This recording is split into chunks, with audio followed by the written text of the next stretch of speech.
Një 39 vjeçar nga Pogradeci ka gjetur vdekjen si pasojë të ftohtit. Ngjarja ka ndodhur në lagjen nr. 4 të Pogradecit tek Topleci. 39 vjeçari është gjetur i pajetë rreth orës 10:30 minuta nga ata afërm të tij, ndërsa mendohet që ka ndruar jetë si pasojë të ftohtit. Sipas informacioneve, Renato Shuke, me emrin e pagëzimit Anastas, prej vitesh ishte nën kujdesin e një të afërmit të tij, ndërsa vuante nga një sëmundje mendore. Prej vitesh Renato jetonte në katin e dytë të shtëpisë së babait të tij, i cili e kishte birësuar shumë vite më parë. Para disa vitesh, prindrit e tij birësues u ndanë nga jeta dhe Renato mbeti i vetëm nën kujdesin e një të afërmi.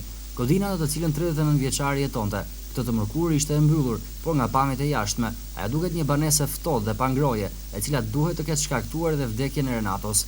Renato njihej nga të gjithë në Pogradec, pavarësisht faktit që ai ishte me probleme mendore, nuk ngacmonte askënd. Përkundrazi, i respektonte të gjithë dhe plot mirësjellje.